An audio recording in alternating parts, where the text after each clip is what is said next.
নমস্কার ভক্তরা, জয় শ্রীকৃষ্ণ, রাধে রাধে। ভক্তরা, মাঘ মাসে ভুলেও এই দিন তুলসী গাছে জল দেবেন না। তুলসী গাছ কেবল একটি অদ্ভুত নয়, বরং এটি সাক্ষাৎ দেবী লক্ষ্মীর রূপ এবং ভগবান বিষ্ণুর অতি প্রিয় বিষ্ণুপ্রিয়া। বিশেষ করে মাঘ মাস হিন্দু শাস্ত্র মতে অত্যন্ত পুণ্যময় একটি সময়। এই মাসে গঙ্গা স্নান, দান ধ্যান এবং তুলসী সেবার গুরুত্ব অপরিসীম। তবে ভক্তি থাকলেই হলো না। শাস্ত্রীয় বিধিনিষেধ না জানলে পুণ্য অর্জনের পরিবর্তে অজান্তেই আমরা অমঙ্গল ডেকে আনতে পারি। তাই আজকের এই ভিডিওতে আমরা জানব মাঘ মাসে ভুলেও কোন দিন তুলসী গাছে জল দেওয়া উচিত নয়। 1. তুলসী পাতা সংগ্রহের সঠিক নিয়ম ও নিষিদ্ধ তিথি। 2. তুলসী তলায় প্রদীপ প্রজ্বলনের সঠিক নিয়ম ও মন্ত্র। 3.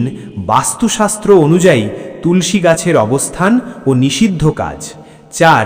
তুলসী মঞ্জুরি দেখা দিলে করণীয়। তাই আজকের ভিডিওটি খুব গুরুত্বপূর্ণ হতে চলেছে। মূল পর্বে যাওয়ার আগে আমার সকল দর্শক বন্ধুদের কাছে একটা অনুরোধ থাকবে, দয়া করে ভিডিওটি সম্পূর্ণ মনোযোগ সহকারে দেখবেন। যদি ভালো লাগে তাহলে অবশ্যই একটা লাইক করবেন আর কমেন্টে ভক্তি ভরে লিখবেন জয় শ্রীকৃষ্ণ, রাধে রাধে। আমাদের পরম সত্য চ্যানেলটিকে সাবস্ক্রাইব করে পাশে থাকা বেল বাটনটি অন করে রাখবেন। তো চলুন শুরু করা যাক আজকের আলোচনা। মাঘ মাসের পবিত্রতা ও তুলসী দেবীর মাহাত্ম্য। হিন্দু ক্যালেন্ডার অনুযায়ী মাঘ মাস হল ত্যাগের মাস। এই মাসে ব্রহ্ম মুহূর্তের শয্যা ত্যাগ করে স্নান ও পূজার্চনা করার বিশেষ বিধান রয়েছে। পদ্মপুরাণে উল্লেখ আছে যে মাঘ মাসে যে ব্যক্তি প্রতিদিন নিয়ম মেনে তুলসী তলায় জল অর্পণ করে এবং সন্ধ্যায় প্রদীপ দেখায়, তার পূর্বপুরুষরা মুক্তি লাভ করেন। তুলসী গাছকে বৃক্ষরাজ বলা হয়, কারণ এটি 24 ঘন্টা অক্সিজেন প্রদান করে পরিবেশ পবিত্র রাখে এবং এর আধ্যাত্মিক কম্পন বাড়ির নেতিবাচক শক্তি দূর করে। বাস্তুশাস্ত্র ও তুলসী গাছ। বাস্তুদোষ কাটাতে তুলসী গাছের ভূমিকা অনস্বীকার্য। মাঘ মাসে যদি বাড়িতে নতুন চারা রোপণ করতে চান, তবে কিছু বাস্তু নিয়ম মনে রাখুন। 1. সঠিক দিক। বাড়ির উত্তর, উত্তর পূর্ব বা পূর্ব দিকে তুলসী গাছ রাখা সবথেকে ভালো। দক্ষিণ দিকে কখনো তুলসী গাছ রাখবেন না, কারণ এটি যম ও পিতৃতর্পণের দিক বলে পরিচিত। 2. পরিচ্ছন্নতা। তুলসী গাছের তলায় কখনো জঞ্জাল, ঝাড়ু, জুতো বা নোংরা জিনিস রাখবেন না। এই স্থানটি গঙ্গা জল দিয়ে পবিত্র রাখা উচিত। 3. সঙ্গী গাছ। তুলসী গাছের পাশে কখনো ক্যাকটাস বা কাঁটাযুক্ত কোনো গাছ লাগাবেন না। তবে তুলসীর পাশে শমী গাছ রাখা খুব শুভ বলে মনে করা হয়। তুলসী তলায় বর্জনীয় কাজসমূহ। ভুলবশত কিছু কাজ আমাদের পুণ্যক্ষয় করে এবং ঘরে অমঙ্গল আনে। 1. তুলসী গাছের তলায় দাঁড়িয়ে প্রস্রাব বা থুতু ফেলা ঘোরতর অপরাধ। 2. মহিলাদের ঋতুস্রাব চলাকালীন তুলসী গাছ স্পর্শ করা বা জল দেওয়া নিষিদ্ধ। 3. তুলসী গাছের ডাল ভেঙে দাঁতন হিসাবে ব্যবহার করা অনুচিত। 4. গাছের আশেপাশে ভিজে কাপড় শুকতে দেবেন না, এতে দেবীর অপমান হয়। বৈজ্ঞানিক ভিত্তি ও স্বাস্থ্যগত উপকারিতা। মাঘ মাসে তুলসী পূজার পেছনে কেবল ধর্মীয় নয়, বৈজ্ঞানিক কারণও রয়েছে। তুলসী পাতা হল প্রাকৃতিক অ্যান্টিবায়োটিক। শীতকালে যখন বায়ু দূষণ ও ঠান্ডাজনিত রোগ বৃদ্ধি পায়, তখন তুলসী গাছের সান্নিধ্য এবং এর বায়ু পরিশোধন ক্ষমতা আমাদের ফুসফুসকে সুস্থ রাখে। প্রতিদিন সকালে খালি পেটে তুলসী পাতা না চিবিয়ে গিলে ফেললে রোগ প্রতিরোধ ক্ষমতা বহুগুণ বেড়ে যায়। মাঘ মাসের ভোরে তুলসী তলায় জল দেওয়ার মাধ্যমে আমরা বিশুদ্ধ অক্সিজেন গ্রহণ করি, যা স্বাস্থ্যের জন্য অত্যন্ত উপকারী। মাঘ মাসে তুলসী বিবাহ ও দাম্পত্য সুখের যোগসূত্র। সাধারণত কার্তিক মাসে তুলসী বিবাহ বা দেব উত্থান একাদশী পালিত হয়। তবে শাস্ত্রমতে মাঘ মাস হল সেই সময় যখন তুলসী দেবী এবং ভগবান শালিগ্রামের শক্তির পূর্ণ মিলন ঘটে। মাঘ মাসে যারা নতুন করে সংসারে প্রবেশ করেছেন বা যাদের দাম্পত্য জীবনে কলহ চলছে, তাদের জন্য এই মাসের প্রতিটি বৃহস্পতিবার তুলসী দেবীর বিশেষ পূজা করা অত্যন্ত ফলদায়ক। 1. শালিগ্রাম ও তুলসীর মিলন রহস্য। মাঘ মাসে তুলসী গাছের গোড়ায় একটি শালিগ্রাম শিলা স্থাপন করা অত্যন্ত শুভ। বলা হয় শালিগ্রাম হল ভগবান বিষ্ণুর নিরাকার রূপ। মাঘের শীতল ভোরে যখন তুলসী দেবীর চরণে শালিগ্রামকে রাখা হয়, তখন এক বিশেষ আধ্যাত্মিক তরঙ্গের সৃষ্টি হয়, যা বাড়ির বাস্তুদোষ সম্পূর্ণ নির্মূল করে দেয়। এই মাসে যারা তুলসী তলায় শালিগ্রাম রেখে অভিষেক করেন, তাদের ঘরে কখনো অর্থের অভাব হয় না। 2.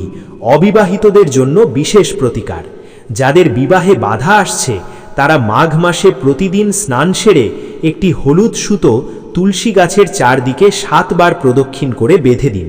এই সময় মনে মনে নিজের মনস্কামনা প্রার্থনা করলে বিবাহের বাধা দূর হয়। এটি মাঘ মাসের একটি অত্যন্ত শক্তিশালী তান্ত্রিক ও শাস্ত্রীয় টোটকা। মৃত তুলসী গাছ ও কর্মফলের প্রভাব। মাঘ মাসের প্রচণ্ড শীতে অনেক সময় সঠিক যত্নের পরেও তুলসী গাছ শুকিয়ে যায়। আমাদের সমাজে মৃত তুলসী গাছ নিয়ে অনেক ভ্রান্ত ধারণা আছে। এই বিষয়টি বিস্তারিতভাবে নিচে তুলে ধরা হলো। 1. গাছ শুকিয়ে যাওয়া কি অশুভ সংকেত? শাস্ত্রমতে যদি কোনো কারণ ছাড়াই মাঘ মাসে হঠাৎ তুলসী গাছ শুকিয়ে যায়, তবে বুঝতে হবে আপনার পরিবারের ওপর আসা কোনো বড় বিপদ তুলসী দেবী নিজের ওপর নিয়ে নিয়েছেন। এটি অশুভ নয়, বরং দেবীর আশীর্বাদ। তবে মৃত গাছ বাড়িতে ফেলে রাখা অত্যন্ত অশুভ। 2. মৃত তুলসী গাছ বিসর্জনের নিয়ম। শুকিয়ে যাওয়া তুলসী গাছ কখনো আবর্জনার স্তূপে ফেলবেন না। মাঘ মাসের কোনো এক শনি বা মঙ্গলবার দেখে সসম্মানে গাছটি তুলে নিয়ে কোনো পবিত্র নদী বা পুকুরে বিসর্জন দিন। যদি আশেপাশে জলাশয় না থাকে, তবে নির্জন স্থানে মাটি খুঁড়ে পুঁতে দিন। এর ফলে কর্মফল থেকে মুক্তি পাওয়া যায়। তুলসী কাষ্ঠ বা কাঠের বিশেষ ব্যবহার।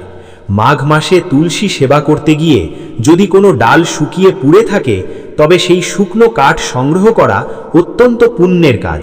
তুলসী কাঠের চন্দন।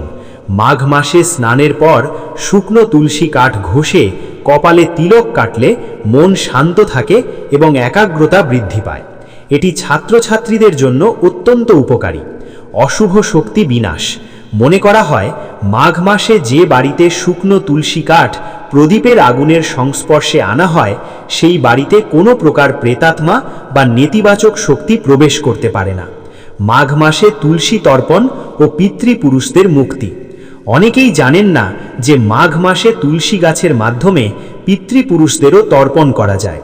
যারা গয়া বা কাশীতে গিয়ে তর্পণ করতে পারেন না, তারা মাঘ মাসের অমাবস্যা তিথিতে একটি বিশেষ নিয়ম পালন করতে পারেন। একটি তামার পাত্রে সামান্য গঙ্গাজল, কালো তিল এবং একটি তুলসী পাতা নিয়ে দক্ষিণমুখী হয়ে তুলসী গাছের গোড়ায় অর্পণ করুন। আপনার পিতৃপুরুষের নাম শ্রবণ করে এই জল নিবেদন করলে তাদের আত্মার শান্তি পায়। শাস্ত্রমতে মাঘ মাসে তুলসী দেবীর মাধ্যমে করা তর্পণ সরাসরি বৈকুণ্ঠে পৌঁছায়। তুলসী ধানের বিশেষ মন্ত্র ও মানসিক প্রশান্তি। মাঘ মাসের ভোরে তুলসী তলায় বসে কেবল জল দেওয়াই যথেষ্ট নয়। যদি আপনি নিচের ধ্যান মন্ত্রটি পাঠ করতে পারেন, তবে মানসিক দুশ্চিন্তা থেকে মুক্তি মিলবে। ওম তুলসী শ্রী মহালক্ষ্মী বিদ্যা বিদ্যায় যশস্বিনী ধর্মেয়া ধর্মা ননা দেবী দেবী দেব মনপ্রিয়া। এই মন্ত্রটি জপ করলে মাঘ মাসের ঠান্ডাতেও শরীরের অভ্যন্তরে এক প্রকার আধ্যাত্মিক উষ্ণতা অনুভূত হয়, যা যোগ সাধনার একটি অংশ। মাঘ মাসে তুলসী গাছের বিশেষ পরিচর্যা। শীতকালীন যত্ন। মাঘ মাসের কনকনে ঠান্ডায় তুলসী গাছ অনেক সময় কালো হয়ে যায় বা পাতা শুকিয়ে ঝরে পড়ে। একে বলা হয় তুলসীর শীত ঘুম বা সুপ্ত দশা। এই সময় গাছকে বাঁচিয়ে রাখতে নিচের ধাপগুলো অনুসরণ করুন। 1. হালকা গরম জলের ব্যবহার। খুব ভোরে বরফ শীতল জল গাছের গোড়ায় দেবেন না, এতে শিকড় ক্ষতিগ্রস্ত হতে পারে। সামান্য রোদে রাখা বা ঈষৎ উষ্ণ জল নিবেদন করা গাছের জন্য আরামদায়ক। লাল চুনরি বা কাপড়ের আচ্ছাদন। মাঘ মাসের ঠান্ডা হাওয়া এবং কুয়াশা থেকে রক্ষা করতে তুলসী গাছকে পাতলা একটি লাল কাপড়ের ওড়না বা চুনরি দিয়ে ঢেকে দিন। এটি কেবল আধ্যাত্মিক সৌন্দর্য বৃদ্ধি করে না, বরং গাছকে অতিরিক্ত ঠান্ডা থেকে সুরক্ষা দেয়। খেয়াল রাখবেন যাতে কাপড়টি সুতি হয় এবং বাতাস চলাচলের সুযোগ থাকে। মঞ্জুরি পরিষ্কার করা। তুলসী গাছে যখন মঞ্জুরি আসে, তখন মনে করা হয় মা তুলসী অনেক ভার বহন করছেন। শাস্ত্রমতে এই মঞ্জুরি বেশি দিন গাছে রাখা উচিত নয়। মাঘ মাসে মঞ্জুরি শুকিয়ে গেলে তা সযত্নে কেটে শ্রীকৃষ্ণের চরণে অর্পণ করুন। এতে তুলসীদিনী ভারমুক্ত হন এবং গাছের বৃদ্ধি ভালো হয়। তুলসী তলায় প্রদীপ এবং ধূপের মাহাত্ম্য। মাঘ মাসের সন্ধ্যায় তুলসী তলায় প্রদীপ জ্বালানো অত্যন্ত কল্যাণকর। এটি গৃহের অশুভ শক্তিকে প্রবেশ করতে বাধা দেয়। প্রদীপের তেল। সাধারণত ঘিয়ের প্রদীপ জ্বালানো সবথেকে উত্তম। যদি ঘি না থাকে, তাহলে তিলের তেল ব্যবহার করা যেতে পারে। দিক। প্রদীপ সবসময় উত্তর বা পূর্বমুখী করে রাখা উচিত। মন্ত্রপাঠ প্রদীপ জ্বালানোর সময় শুভং কারতি কল্যাণম আরোগ্যম ধনসম্পদা শত্রুবুদ্ধি বিনাশায় দীপজ্যোতি নমস্তুতে। এই মন্ত্রটি পাঠ করলে বিশেষ সুফল পাওয়া যায়। শীতের এই সময়ে যখন প্রকৃতি রুক্ষ হয়ে ওঠে তখন তুলসী দেবীর সেবা করা মানে হলো প্রকৃতির প্রতি কৃতজ্ঞতা প্রকাশ করা। তবে শাস্ত্র নির্দিষ্ট করে দিয়েছে যে মাঘ মাসের কিছু বিশেষ দিন আছে যখন গাছ স্পর্শ করা বা জল দেওয়া অত্যন্ত অশুভ। মাঘ মাসে ভুলেও যে দিনগুলোতে জল দেবেন না। শাস্ত্রীয় বিধান অনুসারে তুলসী গাছ অত্যন্ত সংবেদনশীল। কিছু বিশেষ তিথিতে মা তুলসী ভগবান বিষ্ণুর জন্য কঠোর ব্রত পালন করেন। সেই দিনগুলোতে জল দিলে তার ব্রত ভঙ্গ হয় বলে বিশ্বাস করা হয়। রবিবারে বিশ্রামের দিন। সপ্তাহের 7 দিনের মধ্যে রবিবার হল সূর্যদেবের দিন এবং তুলসী দেবীর বিশ্রামের দিন। প্রচলিত বিশ্বাস অনুযায়ী রবিবারে তুলসী মা শ্রীহরির ধ্যানে মগ্ন থাকেন। এই দিনে গাছের গোড়ায় জল ঢাললে তার ধ্যান ভঙ্গ হয়। মাঘ মাসের হাড় কাঁপানো শীতে রবিবারে সকালে জল দিলে গাছের ক্ষতি হওয়ার সম্ভাবনাও বেশি থাকে। তাই শাস্ত্রমতে রবিবারে জল অর্পণ করলে গৃহস্থের উন্নতি বাধাগ্রস্ত হয় এবং দারিদ্র্য নেমে আসে। একাদশী তিথি নির্জলা উপবাসের দিন। মাঘ মাসের শুক্ল ও কৃষ্ণ উভয় পক্ষের একাদশী তিথি অত্যন্ত গুরুত্বপূর্ণ। পৌরাণিক কাহিনী মতে তুলসী দেবী এই তিথিতে বিষ্ণুপ্রিয়া হিসাবে নির্জলা উপবাস পালন করেন। আপনি যদি এই দিন গাছে জল দেন তবে তার উপবাস ভঙ্গের অপরাধ আপনার উপর বর্তাবে। শাস্ত্রে বলা হয়েছে একাদশীতে তুলসী গাছে জল দেওয়া মানে হলো নিজের ভাগ্যের পথ রুদ্ধ করা। দ্বাদশী তিথি। অনেকে মনে করেন শুধু একাদশীতে জল না দিলেই হয়, কিন্তু দ্বাদশী তিথিতেও কিছু নির্দিষ্ট নিয়ম রয়েছে। বিশেষ করে একাদশীর পরের দিন অর্থাৎ দ্বাদশীর সকালে দেবী যখন উপবাস ভঙ্গ করেন তখন অতিরিক্ত জল দেওয়া অনুচিত। সূর্যাস্তের পর তো একেবারেই জল দেওয়া যাবে না। সূর্যগ্রহণ ও চন্দ্রগ্রহণ। মাঘ মাসে যদি গ্রহণ লাগে তবে গ্রহণের সময়কাল এবং তার সূতককালে তুলসী গাছকে কাপড় দিয়ে ঢেকে রাখা উচিত এবং গ্রহণ শেষ না হওয়া পর্যন্ত জল দেওয়া নিষিদ্ধ। তুলসী পাতা সংগ্রহের কঠোর নিয়মাবলী। পূজার জন্য তুলসী পাতা প্রয়োজন হলেও তা যত্রতত্র যখন তখন ছেঁড়া উচিত নয়। মাঘ মাসে এই নিয়মগুলো আরও কঠোরভাবে পালন করা হয়। নিষিদ্ধ তিথি। একাদশী, দ্বাদশী এবং পূর্ণিমা তিথিতে তুলসী পাতা ছেঁড়া নিষিদ্ধ। এছাড়া সংক্রান্তির দিনেও পাতা ছেঁড়া এড়িয়ে চলা উচিত। সময় যান। সূর্যাস্তের পর বা সন্ধ্যার অন্ধকারে তুলসী পাতা ছেঁড়া উচিত নয়। শাস্ত্রমতে সন্ধ্যায় বৃক্ষরাজি বিশ্রাম নেয়, সেই সময় তাদের কষ্ট দেওয়া অপরাধ। নখের ব্যবহার করবেন না। তুলসী পাতা ছেঁড়ার সময় কখনো নখ ব্যবহার করবেন না। বৃদ্ধাঙ্গুলি ও তর্জনী দিয়ে আলতো করে ডাল থেকে পাতা আলাদা করতে হয়। স্নান ও পবিত্রতা। স্নান না করে বা অপবিত্র অবস্থায় তুলসী পাতা স্পর্শ করবেন না। এতে পাতা তার দেবত্ব হারায় এবং সেই পাতা দিয়ে পূজা করলে তা গৃহীত হয় না। মাঘ মাসে তুলসী সেবা কেবল একটি প্রথা নয়, এটি আমাদের সংস্কৃতির এক অবিচ্ছেদ্য অংশ। রবিবার বা একাদশীর মতো নিষিদ্ধ দিনগুলো মেনে চলা এবং সঠিক নিয়মে যত্ন নিলে আপনার গৃহে শ্রী সমৃদ্ধে উপচে পড়বে। মনে রাখবেন, মা তুলসী সন্তুষ্ট থাকলে ভগবান বিষ্ণু এবং মা লক্ষ্মী স্বয়ং সেই গৃহে অবস্থান করেন। তাই ভক্তি ও নিষ্ঠার সাথে এই মাঘ মাসে তুলসী দেবীর সেবা করুন। যদি আপনার বাড়িতে বারবার কুকুর, বিড়াল, গরু, হনুমান এমন জীবেরা আসতে শুরু করে, বা যদি হনুমান এসে আপনার বাড়ি থেকে কোনো খাবার নিয়ে যায়, বা যদি গৌমাতা এসে আপনার বাড়ির সামনে দাঁড়িয়ে পড়ে, বা যদি আপনার বাড়িতে কুকুর বিড়ালেরা বাচ্চা জন্ম দেয়, বা যদি চড়াই পাখি আপনার বাড়িতে বাসা বাঁধে, তো এটা খুবই ভালো সংকেত মানা হয়, কারণ আপনার বাড়িতে কোনো পজিটিভ এনার্জির বাস রয়েছে। এর কারণে এরা ছুটে ছুটে আপনার বাড়িতে চলে আসে। নাম্বার 4, যদি আপনার ঘুম ভোর 3টে থেকে 5টার মধ্যে ভেঙে যায় তো ভাববেন আপনি খুবই ভাগ্যবান, কারণ ব্রহ্ম মুহূর্তে আপনার বাড়িতে কোনো দেবদেবীর আগমন হয় আর তিনি এসে আপনাকে ঘুম থেকে তুলে দেন। যদি আপনি ঘুম থেকে উঠে সেই সময় জপ তপ করেন তো আপনার জীবন খুব তাড়াতাড়ি পরিবর্তন হবে। নাম্বার 5, যদি আপনার বাড়িতে হঠাৎই বাচ্চাদের আগমন বেড়ে যায় বা যদি বাচ্চারা আপনাকে দেখেই একগাল হাসি দেয়, তাহলে ভাববেন আপনার সাথে ঈশ্বরের আশীর্বাদ রয়েছে, কারণ ছোট ছোট বাচ্চারা ঈশ্বরকে দেখতে পায়, তাই আপনার দিকে তাকিয়ে তারা একগাল হাসি দেয়। নাম্বার 6, যদি আপনার বাড়িতে একই জায়গায় 3টে টিকটিকি দেখতে পান তো এটা খুবই শুভ মানা হয়। এরাও বাড়িতে মা লক্ষ্মীর আগমনের সংকেত দেয়। নাম্বার 7, যদি সকালে কোনো কাজে যাওয়ার সময় প্রায় দিনই কোনো বাছুরকে গোমাতার স্তন পান করতে দেখেন, বা যদি স্বপ্নে প্রায় দিনই কোনো দেবদেবীর আগমন হয়, তো ভাববেন আপনার জীবনে এবার ভালো সময় আসবে। বন্ধুরা, প্রত্যেক মানুষ চায় যে তার জীবনে সুখ সমৃদ্ধি আসুক, খারাপ সময় কখনো যেন তার জীবনে না আসুক। কিন্তু বন্ধুরা, এমনটা সম্ভব নয়, কারণ আমাদের জীবনে সুখ দুঃখ গোল গোল ঘরে। সুখ চলে যাওয়ার পর দুঃখ আসে, আবার দুঃখ চলে যাওয়ার পর সুখ ফিরে আসে। হ্যাঁ বন্ধুরা, আমি জানি যে দুঃখের সময় কাটানো অনেকই কষ্টকর হয়, কিন্তু এই সময় কিছু এমন সংকেত প্রাপ্ত হয় যা দেখে আপনি সহজেই বুঝতে পারবেন যে আপনার ভালো সময় কখন আসতে চলেছে। হ্যাঁ বন্ধুরা, তাই অবশ্যই ভিডিওটা পুরো দেখবেন।